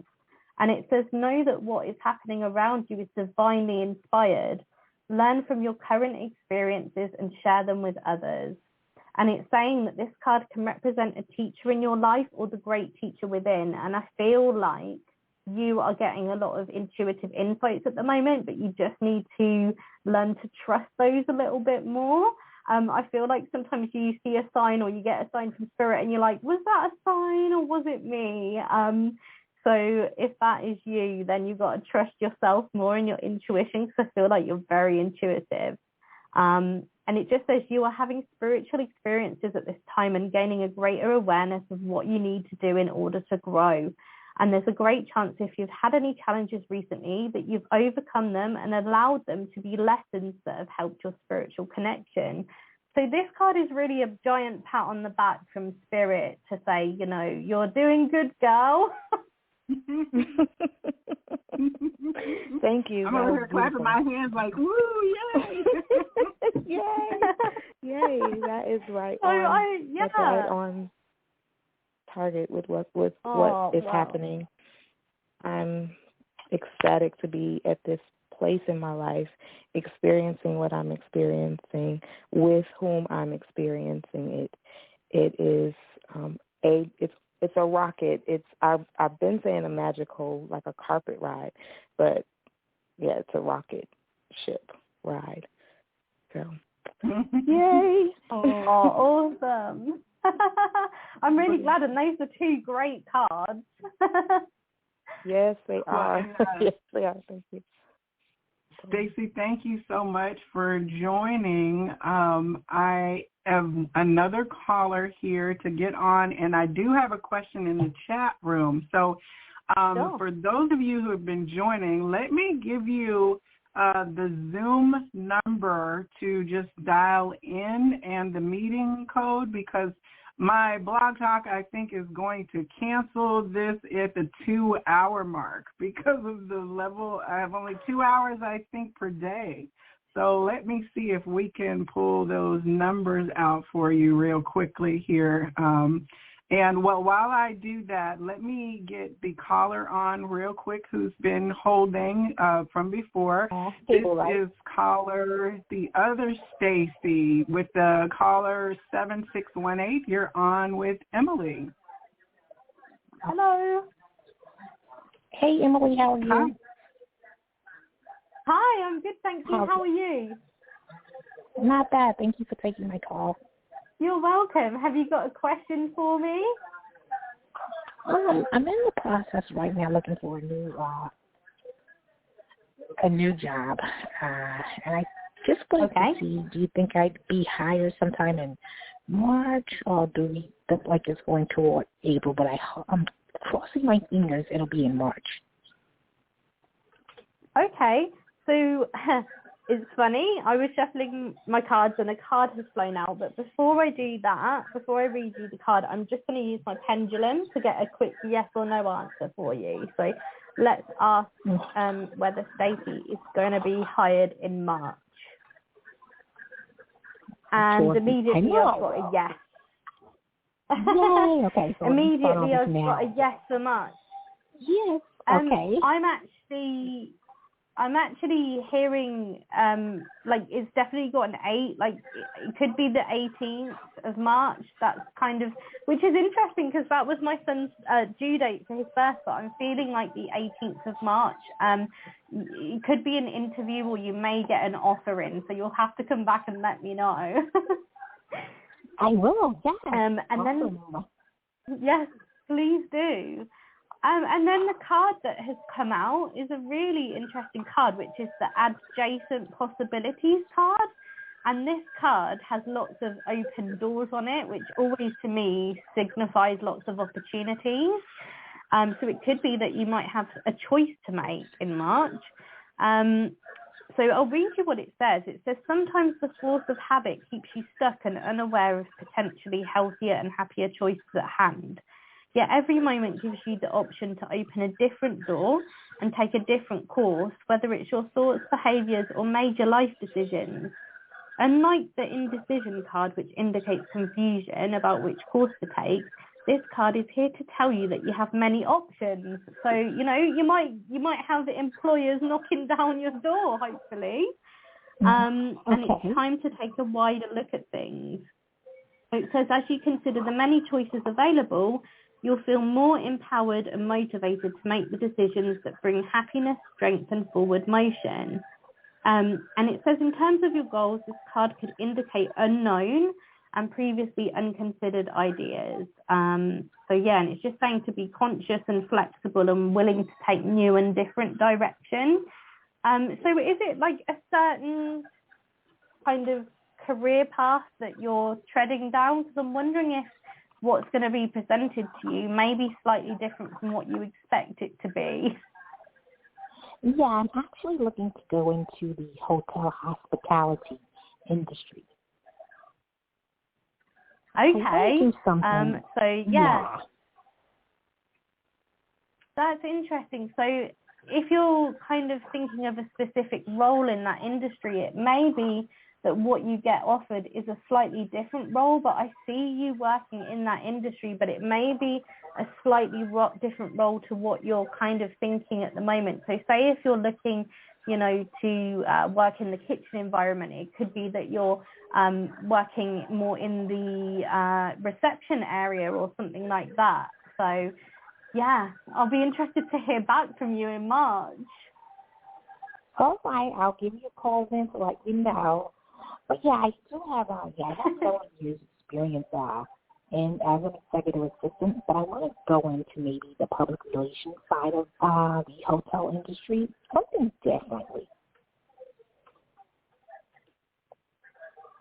Oh, I didn't quite catch the last part of what you said. Sorry. Yeah, I've always worked in administration, so definitely I would like to stay. I would like to get a job in the hotel industry, but maybe something in PR, public relations, something differently, something exciting. Yeah, and you know what? I think as well, I see what I'm feeling for you as well, that it's going to be a role where you're going to be helping people. I feel like you've got quite a passion for helping people and, you know, serving people and making them feel really comfortable. And so I see whatever role you get offered to be a very sort of like kind of customer service, but like maybe not in the traditional sense. It seems like you're going to be helping other people in whatever you get offered. So yeah, it could be human resources or admin. I'm not sure, but you'll have to let us know. I sure will. Okay, that sounds awesome. Well, thank you for holding and for listening and having your question this evening. And please know, all of you who are on here, Emily and I are going to be doing a joint live on my YouTube channel, The Viberary, and that I think will probably happen in the next week or so.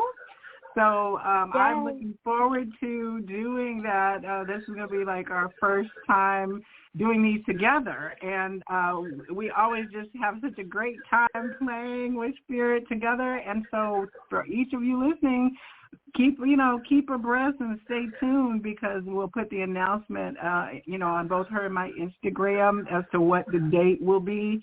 It looks like Sundays are kind of a good time for us to connect with the time difference. So we'll have more questions to be answered for people who join us on the live chat for that event as well.